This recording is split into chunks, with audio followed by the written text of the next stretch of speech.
बंदी छोड़ सतगुरु रामपाल जी परमेश्वर जी की जय हो। सत्साई भाई और बहनों, दया परम पिता परमेश्वर जी की, सारी सृष्टि के रचनहार कुल मालिक सतगुरु रामपाल जी भगवान की, जिनके विशेष आशीर्वाद से, शुभ आशीर्वाद से आप और हम सभी सत्सेवक भाई बहन निरंतर साथ संगति से जुड़कर भक्ति मार्ग पर आगे की ओर बढ़ रहे हैं। भाई और बहनों, दुनिया आए दिन सोशल मीडिया पर जितनी ज़्यादा हो सके उतनी बकवाद कर रही है।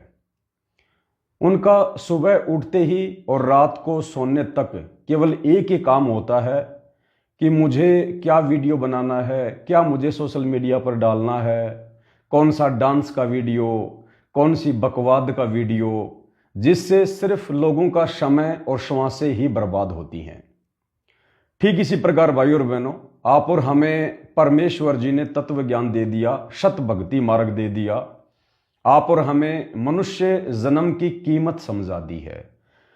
तो हम भाई बहनों ने भी कोशिश करनी है कि जिस प्रकार दुनिया सुबह उठते ही बकवादों में आगे कैसे बढ़ा जाए, उसके नए नए तौर तरीके सीखती रहती है। आप और हम भगत भाई बहनों ने भी भक्ति मार्ग में आगे कैसे बढ़ा जाए, क्योंकि दुनिया तो पीछे की तरफ दौड़ रही है, हम भाई बहनों ने आगे की तरफ दौड़ना है। दुनिया को लगता है कि ये भगत पागल हैं, ना समझ हैं, इन्हें कुछ ज्ञान नहीं है, कौन सी सदी में जी रहे हैं, कौन से लोक में जी रहे हैं। लेकिन दुनिया आध्यात्म से अपरिचित है, इसलिए दुनिया निरंतर पीछे की ओर दौड़ रही है और सोच रहे हैं कि हम तो आगे की ओर दौड़ रहे हैं। लेकिन आगे की ओर तो केवल भक्ति मार्ग पर लगे हुए भगत भाई बहन ही दौड़ रहे हैं। और ये दौड़ किसकी सफल है, किसकी असफल है, आने वाले कुछ ही समय में इसका पता दुनिया को चल जाएगा, क्योंकि हम सब युग परिवर्तन के दौर से गुजर रहे हैं। और आने वाले समय में केवल भक्ति ही ठिकाना है। जिसके पास भक्ति धन है, जिसने परमात्मा को प्रसन्न किया है, अपने गुरुदेव को प्रसन्न किया है, वही आत्माएं आने वाले महाविनाशकारी समय में जो है सर्व कर पाएंगी। तो भाई और बहनों, दास को परमात्मा जो जो प्रेरणा करते हैं, दास पहले उसको अपने खुद के भक्ति जीवन में अप्लाई करता है, और जब मेरी आत्मा उसको स्वीकार करती है कि हाँ बिल्कुल सही है, इस प्रकार करने से हमें कोई नुकसान नहीं है, वरन हमें फायदा ही फायदा है, और ऐसा करने से गुरुदेव भगवान भी प्रसन्न होंगे, और हमारे भाव, हमारी श्रद्धा, हमारा समर्पण भी गुरुदेव के चरणों में निरंतर आगे की ओर बढ़ेगा। उसके बाद दास वो फॉर्मूले आप भगत भाई बहनों के सामने पेश करता है।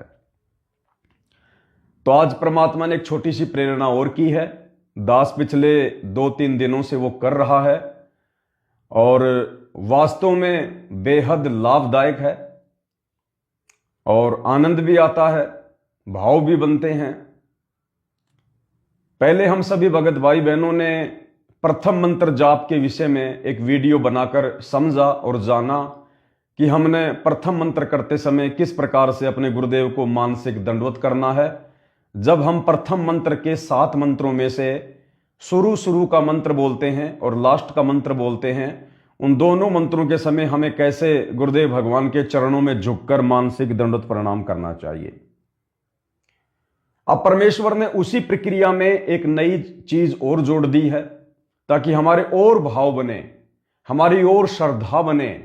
और भगत तो इसी चीज की तलाश में रहेगा कि कैसे मैं ज्यादा से ज्यादा अपने गुरुदेव के निकट रहूं, कैसे ज्यादा से ज्यादा मेरे भाव अपने गुरुदेव के चरणों में बने, कैसे मैं भक्ति मार्ग में निरंतर आगे की ओर बढ़ूं।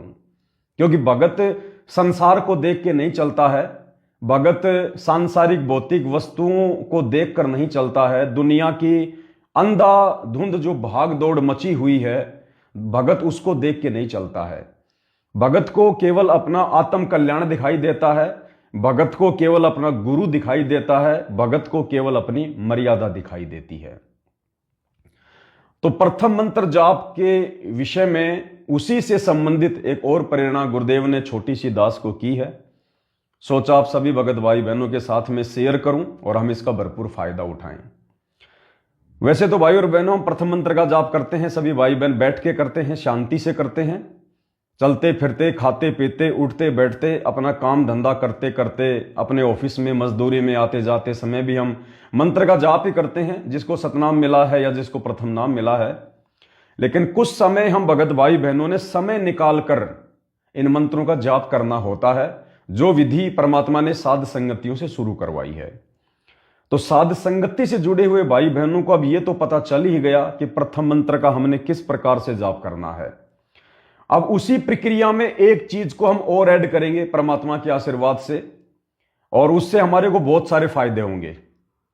आप सबको पता है कि प्रथम मंत्र जाप करने के लिए हम बैठ जाते हैं परमात्मा के चरणों में, आराम से, नॉर्मल विधि है, कोई विशेष कोई मुद्रा बना के नहीं बैठना है, नॉर्मल तरीके से आप जैसे भी बैठना चाहो ऐसे बैठ जाओ, यूं बैठ जाओ, यूं बैठ जाओ, जैसे आपकी इच्छा। आपके पैर अगर दर्द करते हैं, पैरों को सीधा कर लो, जैसे मर्जी मोड़ लो आप, ध्यान हमारा सुमरण पे होना चाहिए।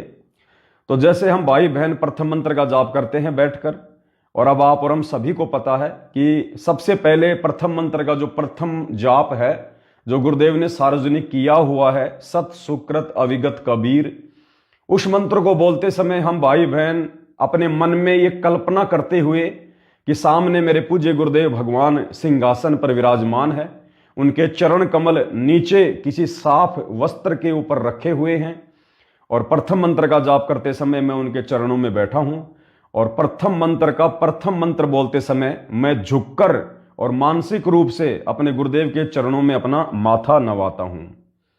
सत सुकृत अविगत कबीर।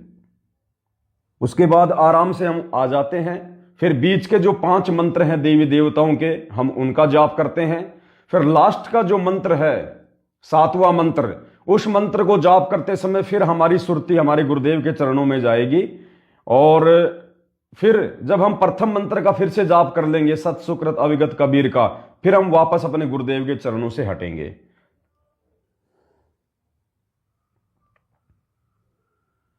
और ये मंत्र हम मानसिक रूप से भी कर सकते हैं, अगर हम अकेले हैं तो बोल बोल के भी जाप हम कर सकते हैं, क्योंकि प्रथम मंत्र का मौखिक जाप यानी बोलकर जाप किसी अन्य व्यक्ति के सामने नहीं किया जाता है। अगर कोई उपदेशी है, उपदेशी के साथ में हम बोल के कर सकते हैं। यदि कोई अनुपदेशी है जिसने नाम दीक्षा नहीं ली हुई है, उसके सामने हम किसी भी मंत्र का बोल के जाप नहीं कर सकते। तो इसी प्रक्रिया में भाई और बहनों, परमात्मा ने दास को जो प्रेरणा की है वो ये है कि हम जब थोड़ा बहुत थक जाते हैं, क्योंकि भगत मान लीजिए आधा घंटा बैठा है, 20 मिनट बैठा है, मान लीजिए उसके घुटने दर्द करने लग गए हल्के फुल्के, या उसको नींद वगैरह आ रही है, या उबासी वगैरह आ रही है, कोई आलस से आ रहा है, तो परमात्मा ने दास को प्रेरणा की कि बेटा आलस से भी नहीं आएगा, घुटने भी दर्द नहीं करेंगे, नींद भी नहीं आएगी, और आपका प्रथम मंत्र भी पूरा हो जाएगा, और साथ में परमात्मा का और आशीर्वाद मिल जाएगा। उसके लिए हमने क्या करना है, हमने मान लीजिए आपने 20 मंत्र कर लिए आराम से बैठ के, परमात्मा को 20 मंत्र आपने आराम से कर लिए, जो विधि हम सभी भाई बहनों को पता है प्रथम मंत्र की। उसके बाद हमने क्या करना है, हम इस मुद्रा में आ जाएंगे, नॉर्मल मुद्रा, कोई दिक्कत नहीं, जो जैसा आना चाहे वैसा। क्योंकि मान लीजिए 20 मिनट हो गए हमारे को जाप करते हुए, या हमने 20 मंत्र जाप कर लिए, घुटने में कोई दर्द हो रहा है, हम सीधा करना चाहते हैं, तो हम इस मुद्रा में आ जाएं, और मंत्र हमने वही करना है जो पूज्य गुरुदेव भगवान ने बताया है। अब उस मंत्र को जाप करते समय हमने वही मन में कल्पना करके कि सामने मेरे पूज्य गुरुदेव भगवान विराजमान है, और अब उनके श्री चरण कमल में मुझे उसी प्रकार से मेरे मंत्र करने हैं। तो प्रथम मंत्र हमने उसी प्रकार से सत सुकृत अविगत कबीर, और हमने अपने गुरुदेव के चरण कमल में इस प्रकार से माथा टेकना है, प्रणाम करना है गुरुदेव भगवान को। उसके बाद फिर हम वापस यूं आ जाएंगे, फिर बीच बीच के जो 5 मंत्र हैं हम आराम से बोल के कर लें। फिर लास्ट का जो मंत्र है 7वें मंत्र में, उस मंत्र को बोलते समय फिर हम गुरुदेव के चरणों में अपना माथा नवा देंगे, और उस मंत्र को बोलने के बाद फिर प्रथम मंत्र का जो प्रथम मंत्र है सत सुकृत अविगत कबीर, वो भी हमने इसी प्रकार से बोलना है। फिर वापस हम यूं आ जाएंगे नॉर्मल मुद्रा में। यानी प्रथम मंत्र के शुरू का और लास्ट का जो मंत्र है वो हमने गुरुदेव के चरणों में झुकते समय करना है, और बीच के जो 5 मंत्र हैं वो करते समय हमने नॉर्मल इसी स्थिति में आ जाना है। तो हमारा गुरुदेव भगवान को दंडवत प्रणाम भी हो जाएगा बारंबार, हमारा ध्यान भी हमारे गुरुदेव भगवान के चरणों में जाएगा बारंबार, बारंबार गुरुदेव भगवान को हमारी बंदगी भी हो जाएगी। तो इस प्रकार से हम चाहे 5 मंत्र करें, चाहे हम 10 मंत्र करें, जब हमारे ये मंत्र हो जाएं 5 या 10, जितनी आपकी इच्छा, सत सुकृत अविगत कबीर, यानी परमात्मा के चरणों में सिर निवाने के बाद हमने उस मंत्र का जाप करना है, सत सुकृत अविगत कबीर। उसके बाद फिर हम नॉर्मल मुद्रा में आ जाएंगे। आप यूं भी रह सकते हैं, कोई दिक्कत नहीं है। इसको कहते हैं बंदगी, यानी बारंबार गुरुदेव भगवान के चरणों में उस मंत्र का जाप करते समय प्रणाम। उसके बाद फिर आप नॉर्मल बैठ जाओ, कोई दिक्कत नहीं। आपको लगता है कि मैंने 5 मंत्र वैसे कर लिए, मैंने 10 वैसे कर लिए, फिर हम भाई बहन नॉर्मल बैठ जाए मालिक के चरणों में, फिर हम अपनी उसी विधि से अपने मंत्र जाप करें परमात्मा के। फिर मान लीजिए हमने 20 मंत्र जाप कर लिए, फिर हमारा कोई घुटना दर्द करने लग गया और कोई है दिक्कत वगैरह, तो कोई दिक्कत नहीं, फिर हम वापस उसी मुद्रा में आ जाएं परमात्मा के। फिर हम अपने 10-15 मंत्र इस प्रकार से गुरुदेव को दंडवत प्रणाम करते समय हम करें, सत सुकृत अविगत कबीर। फिर बीच के 5 देवताओं के मंत्र ये हमने आराम से नॉर्मल स्थिति में करने हैं। फिर लास्ट का जो मंत्र आएगा फिर हमने अपने गुरुदेव के चरणों में समर्पित कर देना है। और फिर जो प्रथम मंत्र का प्रथम मंत्र है उसको बोलते समय फिर हमने उसके बाद वापस खड़ा होना है, सत सुकृत अविगत कबीर। फिर नॉर्मल आ जाओ। तो आप ये जितने चाहो उतने आप बीच बीच में आप ये कर सकते हैं। तो इससे हमारा क्या होगा, एक तो हमारे घुटने दर्द कर रहे हैं तो भी कोई दिक्कत नहीं है, हमें नींद भी नहीं आएगी, हमें कोई आलस्य भी नहीं आएगा, ना हमारा ध्यान भटकेगा, और हमारे भाव अपने गुरुदेव के चरणों में बारंबार बनेंगे। हमारा ध्यान अपने गुरुदेव के चरणों में रहेगा और हमारी गुरुदेव के चरणों में बंदगी भी हो जाएगी, बंदगी भी। और जब भी हम परमात्मा के दरबार में जाएं, जैसे हमने परमात्मा जी का बेड लगा रखा, उनका आसन लगा रखा है, तो जब भी हम परमात्मा के दरबार में जाएं तो इसी प्रकार से हम 4 या 5 मंत्र कम से कम हम वहां पर जरूर करें, परमात्मा को समर्पित हम करें उस दरबार में जाते ही। और वही यदि आपने चेयर लगा रखी है बहुत अच्छी बात है, सिंहासन लगा रखा है बहुत अच्छी बात है, बेड लगा रखा है बहुत अच्छी बात है। अन्यथा परमात्मा के दरबार के सामने इसी प्रकार से हमने मानसिक कल्पना करते हुए कि सामने गुरुदेव भगवान सिंहासन पर विराजमान है और दास अपने गुरुदेव को 4-5 मंत्र, प्रथम मंत्र के 5, 7, 10 जितनी भी आपकी इच्छा है उसी प्रकार से हमने परमेश्वर को करने हैं, सत सुकृत अविगत कबीर। फिर बीच के 5 मंत्र, फिर लास्ट का मंत्र मालिक के चरणों में, फिर सत सुकृत अविगत कबीर। इस प्रकार से हमने, क्योंकि हमने भाई और बहनों परमात्मा को खुश करना है। दुनिया को हमने बहुत खुश कर लिया, बकवाद तो दुनिया कर ही रही है, हमने भी अपने असंख्य जन्मों में बकवादें की हैं, और इस जन्म में जब तक हम गुरुदेव भगवान के चरणों में नहीं आए थे हमने बकवादें की हैं, भक्ति नहीं की हैं। अब हमें गुरुदेव ने भक्ति का मौका दिया है परमात्मा ने। तो भाई और बहनों, जिस प्रकार से हम बकवादों में 1 नंबर पर थे, अब हमने भक्ति में भी 1 नंबर पे होना है। हमने कोई भी वो मौका अपने हाथ से नहीं गंवाना है जिस मौके से हमारे गुरुदेव भगवान प्रसन्न हों, हमारे भक्ति भाव बढ़े अपने गुरुदेव के चरणों में। तो दास को परमात्मा ने छोटी सी प्रेरणा की थी, मैंने आपको साझा कर दी, और दास पिछले 2-3 दिनों से इसी प्रकार से कर रहा है। और इस प्रकार के करने से भक्ति मार्ग में दास के हिसाब से जहां तक ज्ञान आधार मुझे परमात्मा ने दिया है, भक्ति मार्ग में कोई चेंजमेंट नहीं है। इस प्रकार के करने से परमात्मा के नाराज होने का तो कोई सवाल ही नहीं है, उल्टा परमात्मा प्रसन्न होंगे कि देखो मेरे बच्चे किस प्रकार से ज्ञान को आधार बना के और मुझे प्रसन्न करने में लगे हुए हैं। तो हमने कोई शर्मा शर्मी नहीं करनी भाई और बहनों। देखो मुसलमान भाई बहन जो नमाज करते हैं ना, नमाज का मतलब होता है स्तुति करना, प्रार्थना करना, विनती करना। अब ये है तो इनका तरीका बहुत सही नमाज करने का, लेकिन इनको सतगुरु नहीं मिला हुआ, इनको वास्तविक भक्ति नहीं मिली हुई। आज आप और हमें सच्चा सतगुरु मिल गया, सच्ची भक्ति मिल गई, तो हमने तो बारंबार अपने आप को आधीनी भाव से गुरुदेव के चरणों में समर्पित ही करना है। हमने समर्पित ही करना है, क्योंकि हम जो कर रहे हैं वो निमाज है। निमाज का मतलब है प्रार्थना, प्रेयर, स्तुति, आरती। ये शब्द अलग अलग हैं, बाकी भाव सबका एक ही है। हिंदू भाई उसको आरती कह देते हैं, मुसलमान भाई उसको नमाज कह देते हैं, हम उसको तीनों समय का नित्य नियम बोल देते हैं। और कहने का मतलब है हमने तो गुरुदेव को प्रसन्न करना है भाई और बहनों।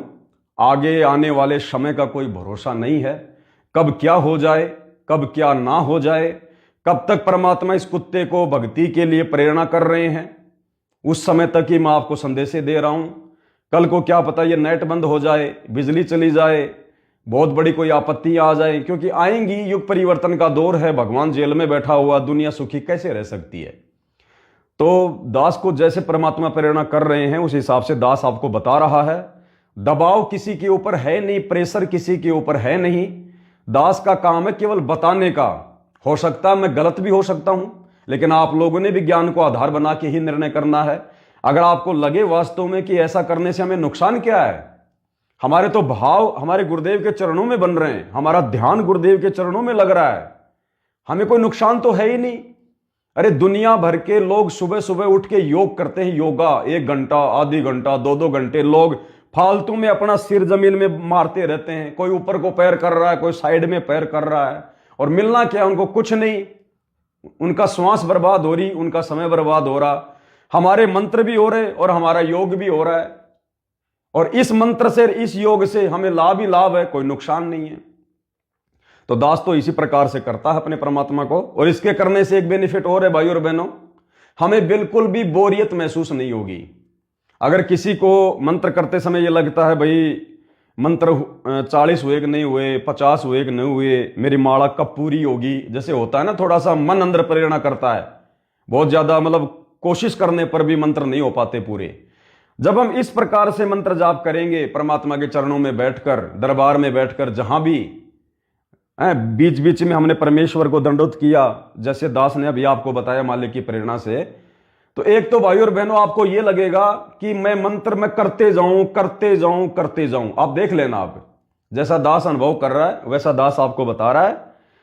दास ये सोचता है कि मैं करता रहूं करता रहूं। 20 मंत्र मैंने आराम से बैठ के कर लिए, उसके बाद में 7 या 8 मंत्र मैंने परमेश्वर को दंडवत प्रणाम करके मैंने वैसे कर लिए। इस प्रकार से जो अभी आपको जो विधि परमात्मा के आशीर्वाद से दास ने जो बताई थी, सत्सुकृत अविगत कबीर, फिर ये 5 मंत्र बीच के, फिर लास्ट वाला मंत्र आएगा उस समय परमात्मा के चरणों में, फिर सत्सुकृत अविगत कबीर।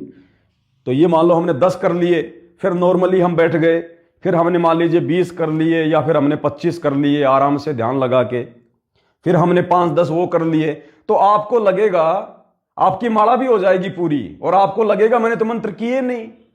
अंदर से आपकी आत्मा कहेगी और कर और कर और कर। आपको बोरियत होने का तो कोई सवाल ही नहीं है। मन भी हमारा दूर भगेगा इन क्रियाओं से, क्योंकि हमारा पूरा का पूरा ध्यान समर्पण गुरुदेव को है। आप एक बार करके देखना भाई और बहनों, दास को जो अनुभव हुआ, दास केवल वो बता रहा है, आपको क्या अनुभव होगा आप जाने। तो इस प्रकार के मंत्र जाप करने से मुझे तो ये महसूस ही नहीं हो रहा कि भाई मैं रुक जाऊं, नहीं, करता रहूं करता रहूं करता रहूं। तो एक बार आप जी भी ट्राई करके देखना, परमात्मा जी के आशीर्वाद से दास को मालिक ने प्रेरणा की, दास ने आप जियों के सामने विचार प्रकट कर दिए। कोई गलती हो तो परमात्मा मुझे क्षमा करें, गलत हो तो कोई भी भाई बहन प्रयोग ना करे, क्योंकि ये ज्ञान आधार का मार्ग है। अंततः फैसला गुरुदेव के ज्ञान आधार से हम भाई बहनों ने स्वयं ही लेना है। मेरे जैसे लोगों का काम है केवल आप लोगों को बताना, मानना ना मानना, करना ना करना, ये आपके अपने बुद्धि विवेक और ज्ञान आधार के ऊपर निर्भर है। बंदी छोड़ सतगुरु रामपाल जी भगवान की जय हो। भाई जो गुरु बचन पे डट गे, कट गे फंद चुरा।